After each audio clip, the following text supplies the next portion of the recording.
Hello and welcome to the Superposition Guys podcast.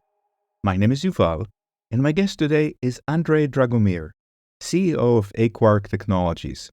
His company, emerging from the University of Southampton, focuses on miniaturizing quantum devices, particularly for sensing applications, aiming to transform room-sized quantum systems into mobile phone-sized units. Aquark is also part of NATO's Diana accelerator and is a pioneer in enhancing the practicality and robustness of quantum sensors. Andrei highlights their recent Airborne experiment, describes what keeps him up at night, and much more. We hope you enjoyed this episode. Hello, Andrei, and thank you for joining me today. Thank you for having me. It's great to be here. So who are you and what do you do? Wow. So I'm Andrei Dragomir. I'm the co-founder and CEO of Aquark Technologies. We are a small startup from University of Southampton, a spin-out from University of Southampton in the south of the UK. And we focus on improving the size, weight, power, and cost of quantum devices based on the cold matter platform or neutral atoms platform in order to accelerate their development and overall their market adoption. And cold atoms, neutral atoms could be used for computing, could be used for sensing. Do you focus on one particular area? That's a great question. What we're building as a platform, so our focus is on the cold matter platform itself in terms of improving SWaP-C. But we see our technology eventually reaching computing and communications as well. But we feel like sensing is here. We feel like potentially computing has other problems than size, weight, power, and cost to solve before that sort of thing becomes relevant. And you're part of an accelerator, right? And maybe the Diana accelerator, is that correct? Yes, is one of our latest achievements, latest announcements. I'm guessing now in the all geopolitical situation in the world, NATO is focusing more on innovative technologies.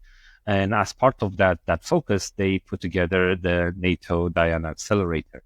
And we've just been announced that we've been awarded to be part of the first cohort of this accelerator. And it's a huge honor and recognition of what our company is trying to achieve. Congratulations. Thank you. Why do these systems need to be smaller and cheaper? I mean, if I put a quantum computer, if the room needs to be just a little bit bigger, so what? Why do we need to make them smaller and cheaper? Yeah, brilliant. Well, particularly in terms of sensing, that the technology, the cold atom or neutral atom technology has been around for quite a long time. I think 30 plus years at this stage, and we know it works very well in terms of using atoms as a ruler to measure different environmental parameters, such as time, gravity, rotation, acceleration, and they work very, very well in laboratory environments. And even in today's world, atomic clocks, for example, which is it's a very good application of neutral atom and cold atom technology. They underline our use of GPS and GNSS. So, our Google Maps or Apple Maps kind of rely on quantum technology already.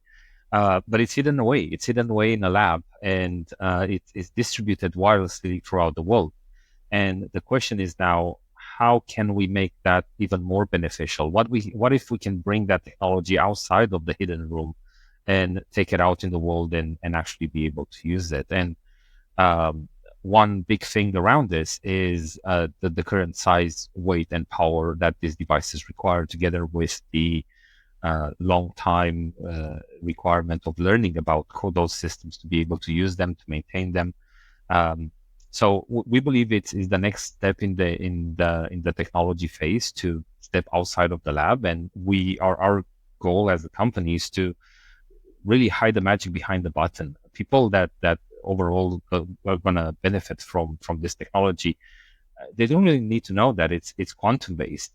They just need to kind of benefit from what it can offer. So removing quantum from quantum is what we're trying to achieve. And miniaturizing this technology is the first big step towards that.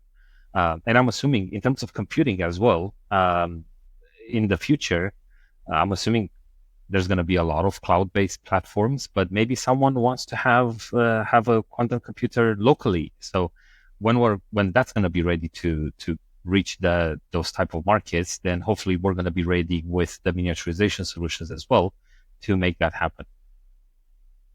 So let's talk about sensing for a second. How small is small? So what is the goal if I have, say, an airborne or a vehicle carried sensor? How small would you like it to be? How much power would it require? A very, very good question. And I'm guessing it depends a lot on the sensor itself and on the application. But today's systems, just as a core default system, generally occupy entire rooms. At the level of miniaturization, we're seeing starting to emerge in different commercial application. It's still quite large systems, about the size of a washing machine or the size of a fridge.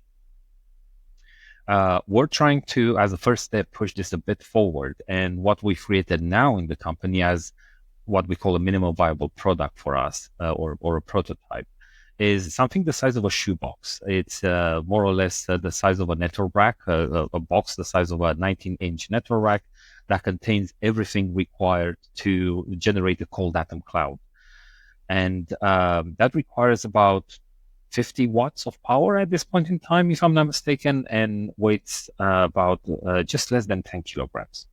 So that in itself already could be suitable for different level of applications. So if you want to install an atomic clock on a boat or on a lorry or something similar, that would be perfectly suitable. But that's not where we see the technology really shining. We really want to push this to the size of a mobile phone today, or a hard drive, or something similar.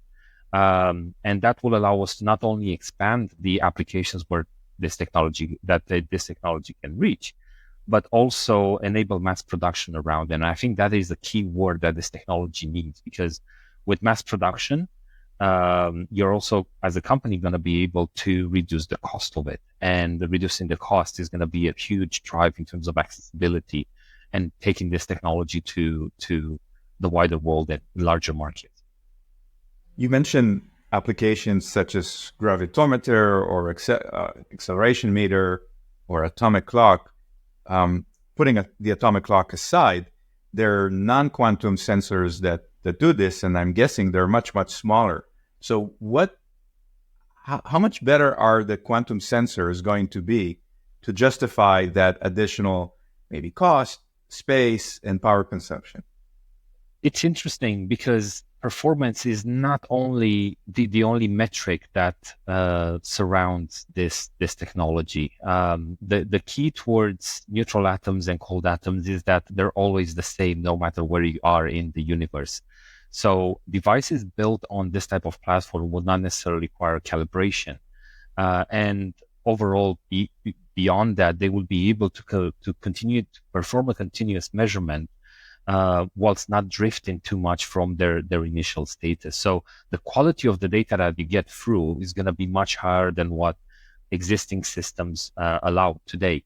So, for example, in terms of gravimeters, there are some technologies out there that in terms of just brute performance would be very close to what quantum technology offers. But in terms of drift and in terms of creating something very useful with it, cold atoms will end up being a winner. So if we want to enable long-term monitoring, for example, current technology is unfortunately not the way to do that. We need something new. And that's where quantum will step in. I read someplace that you had an airborne experiment recently. Did I read correctly? And if so, could you tell us a little bit about that? Absolutely. It's one of the most exciting developments we've done in the past couple of years since the company existed. For us, first and foremost, we wanted to show that the platform that we're working with is suitable for being taken outside of the lab. And we created our first system of this first shoebox size system. And we like to learn by breaking things, and we thought of the most exciting way to actually break the system to learn from it so we can build it better again. And we had this opportunity to install this system on a prototype drone together with a defense company, and to just simply fly it around. And this happened in November last year, so just over a year ago, in the fields of Somerset here in UK at 0 degrees Celsius and over 80% humidity. I'm happy to say that was a fun day for the entire team. Just spending that day in the cold field. But to our surprise and to our happiness, our system performed absolutely admirably. It effectively did not care that is attached to a tiny helicopter made out of wood and 3D printed parts. So it wasn't a fancy drone by any extent, but just good enough to carry the cold atom system and perform some quite aggressive maneuvers in that sense. And it just simply worked. We couldn't find any fault. So in that system, we decided to take it to the next level. And actually, we concluded our trial experiments for the day through dropping the atoms out of the sky. So we took the drone up with the cold atom system at about 120 meters altitude, and we cut the engines off. And we left it fall in free space. And the first 3 times we've done this, it worked brilliantly. The drone recovered, and the cold atom system was still active after that entire fall. Last time we've done it, the drone did not successfully recover, and the entire system crashed into the ground, suffering over 17 G of an impact, according to the data we've collected there. And we're very happy to say that it was almost no damage inside of the system, which when you start from working with a system in a lab, that it's sometimes enough to sneeze in the wrong direction and you lose your experiment. Being able to take it in the field and fly it around and drop it from the sky and still working, it's quite a big achievement that now allowed us to move to the next phase of the company, which is applying this platform to different sensing applications. How heavy was that system, and what did it measure in flight? The system was about 9.6 kilograms. So the weight restrictions on flying a 20 kilogram drones here in UK is a maximum before you require a license. And with the drone weighing about 10 kilograms in itself, we couldn't have our system weigh anything more than that. So the entire box was 9.6 kilograms, out of which 3.5 is just the box itself. So the internals are much they weigh much less. And it together with, we effectively monitor the consistency of the cold atom cloud and how it behaved in flight, together with the atom number that the cloud produces, which is an important factor in creating sensing applications from it. We also monitor then, we had conventional gyroscope, a hole probe for measuring magnetic fields. Kind of with conventional sensors, we've mapped out the environment and then linked that our cold atom cloud behavior to that environment to see what is the weakest point of it. So did the cold atom environment also perform measurements, or was it more internal telemetry and seeing how it behaves in various conditions? It was the internal telemetry in itself that was a huge challenge, just maintaining a cold atom cloud, the generation of cold matter in flight in such a harsh environment. So we concluded our system is challenged enough at that point. So we didn't actually perform any measurements directly with it. But despite that, looking at the data, it served as a very good magnetic sensor, even just monitoring the atom number and the fluorescence that comes out of the cloud. You can directly map that to the Earth's magnetic field and its position relative to the flight pattern of the drone. And in that system, particularly, we didn't have any magnetic shielding. We didn't protect it in any way. We simply want to learn how it behaves as basic as possible, so we can learn from that. And we can directly measure the Earth's magnetic field from it. I think cold atom systems require a vacuum. And if you are on a drone, you may not have constant power supply, unlike an office. How long does it take for the system to be ready to perform in terms of vacuum or other aspects? The vacuum angle it's a very interesting one for us because it goes back to our core technical advantages that we have. The research group from which we span out of the Integrated Atom Chip Group at Southampton had as a main goal the miniaturization of vacuum system, and we have over 12 years of experience now that has been ported into the company to allow us to build very robust, very small vacuum systems. And that goes a long way in terms of having a portable cold atom generation platform. As vacuum, it is one of the essential pieces of that puzzle.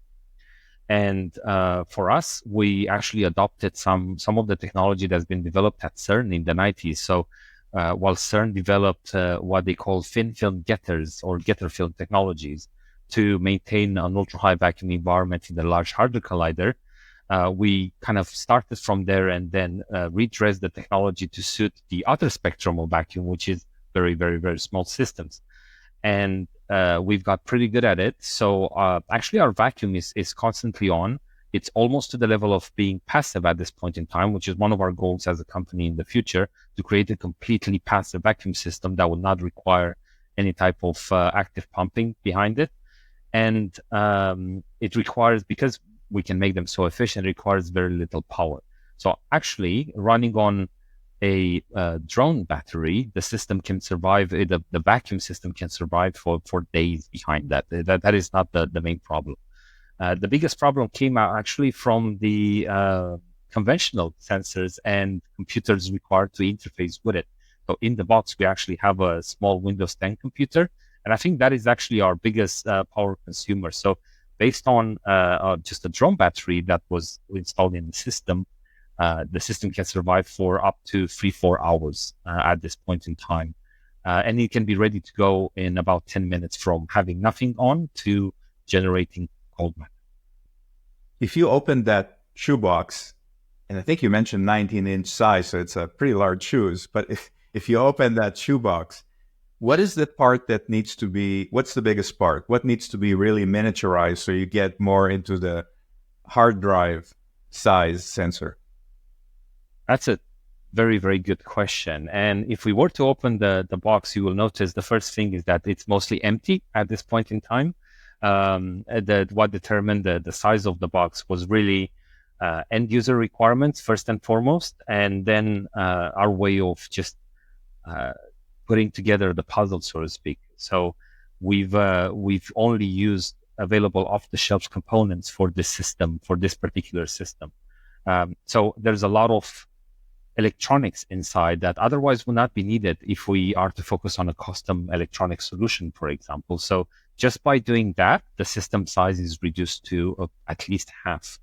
The next after it would be the vacuum component. And for that, we're using some medium-sized systems at this point in time, not necessarily the smallest we can build, because we focused on robustness more than anything else. And having a slightly larger system simply allowed us to look inside and better understand what is happening with the cold atom cloud during the flight.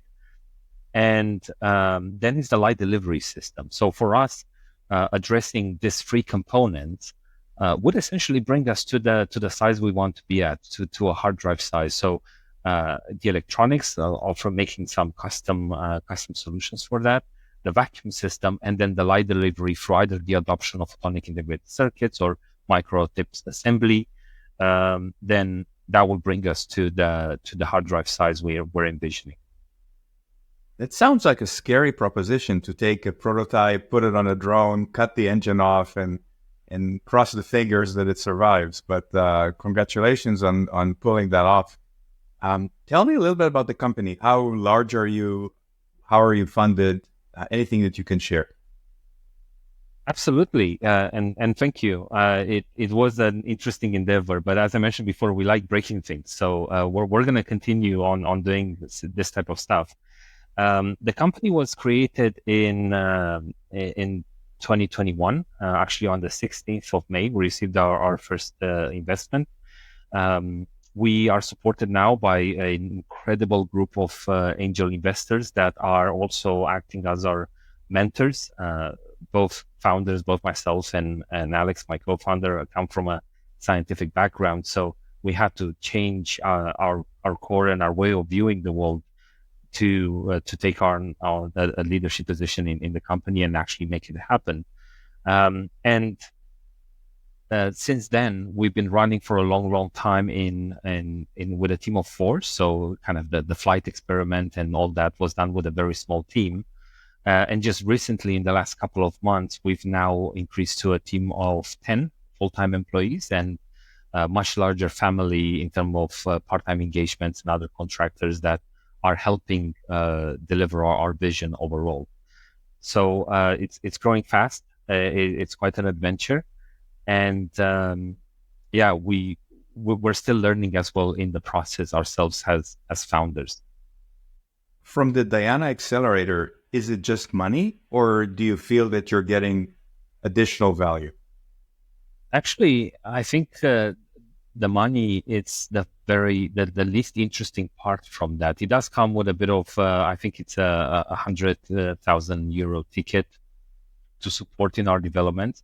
But the network and the Diana team that's been absolutely incredible, and on top of organizing it, together with the mentors that we get through the program and to the exposure to the defense world, which obviously it's a big early adopter of this type of technology, is going to benefit us a big deal in the long term. So actually, we're really looking forward to having the accelerator starting on the 1st of January. And I think the benefits for us coming out of that are going to be absolutely incredible. As the leader of the company, professionally speaking, what keeps you up at night? Well, besides the huge amount of work, it's a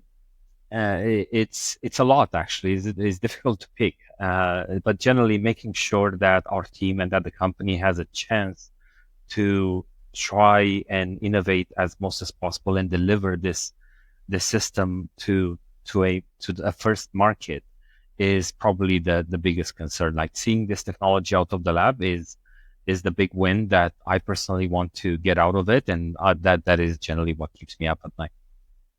And last hypothetical, if you could have dinner with one of the quantum greats, dead or alive, who would that be? That's a tough one. Now, in terms of people alive, the community is quite small, so we actually get to almost meet everyone besides it. So I'm going to turn it a bit and say I would really want to sit down and have dinner with not a quantum great, but potentially someone that has been in, for example, in NASA as part of the Apollo missions on the ground and seeing that happen. I think that story, it's quite an inspirational story that I've been taking as much as I can from in trying to imprint our vision. And just the example of, for example, in terms of computing, the trend up until we tried to put the man on the moon was who has the biggest computer. But to actually deliver that feat of getting to the moon was then a question of how do we make the computer small enough to fit in a spaceship. So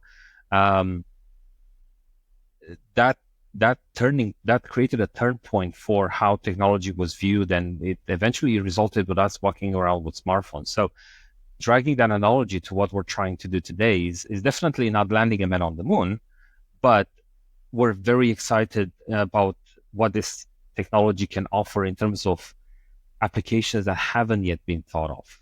So we can use it as sensors, we can use it as for computing, but really in 10, 15 year times, who knows what this technology can offer to us, and miniaturizing it and putting it out in the world is what's going to bring us there. So we're very excited to see that. And I think having dinner with someone from that lives that had that experience in those days, I think would be extremely beneficial to us.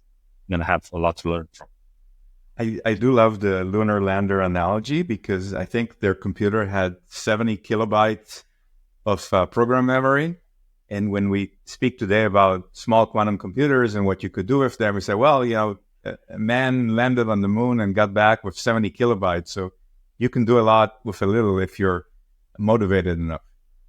Andrei, Exactly. thank you so much for being here today and sharing your story.